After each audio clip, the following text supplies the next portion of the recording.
JEE main ఫలితాల్లో ముగ్గురు తెలంగాణ విద్యార్థులతో 100% తో తెలంగాణ ఫస్ట్ నారాయణదే.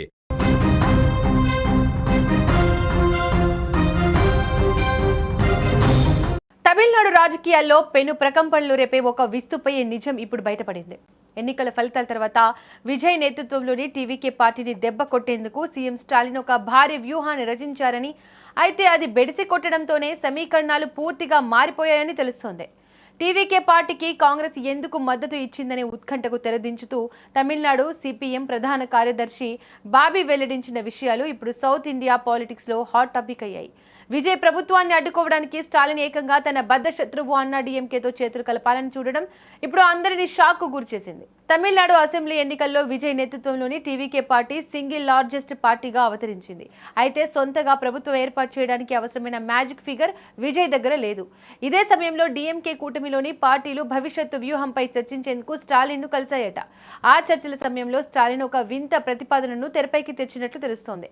విజయ్ ప్రభుత్వం ఏర్పాటు చేయడం అసాధ్యమని, ఇతర పార్టీలన్నీ డీఎంకే కూటమిలోనే ఉన్నాయని, ఈ అవకాశంతో విజయ్ ముఖ్యమంత్రి కాకుండా అడ్డుకోవడానికి ప్రస్తుతం బీజేపీ కూటమిలో ఉన్న అన్నా డీఎంకే పార్టీకి మద్దతు ఇద్దామని స్టాలిన్ ప్రతిపాదించారట. ఇందులో భాగంగానే అన్నా డీఎంకే అధినేత పళనిస్వామిని ముఖ్యమంత్రిని చేసి డీఎంకే కూటమి బయట నుంచి మద్దతు ఇవ్వాలని ఆయన భావించారట. అయితే స్టాలిన్ వేసిన ఈ ఎత్తుగడను కాంగ్రెస్, కమ్యూనిస్టు పార్టీలు తీవ్రంగా వ్యతిరేకించాయి.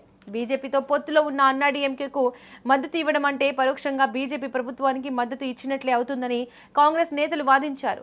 సెక్యులర్ పార్టీగా ఉంటూ బీజేపీ మిత్రపక్షంతో కలవడం సాధ్యం కాదని తేల్చి చెప్పారు. స్టాలిన్ ఎంత ద్రోహానికైనా సిద్ధపడతారని అర్థం చేసుకున్న కాంగ్రెస్ పార్టీ డీఎంకే కూటమి నుంచి బయటకు వచ్చేసింది. స్టాలిన్ కుట్రను పసిగట్టిన తర్వాతే తాము విజయ్ టీవీకే పార్టీకి మద్దతు ప్రకటించామని బాబీ స్పష్టం చేశారు.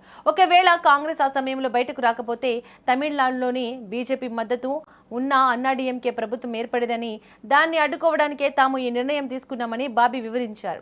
కాంగ్రెస్ ద్రోహం చేసిందని డీఎంకే విమర్శిస్తున్న నిజానికి స్టాలిన్ తన మిత్రపక్షాలకే వెన్నుపోటు పొడవాలని చూశాడని బాబీ ఆరోపించడం ఇప్పుడు పెను దుమారం రేపుతోంది.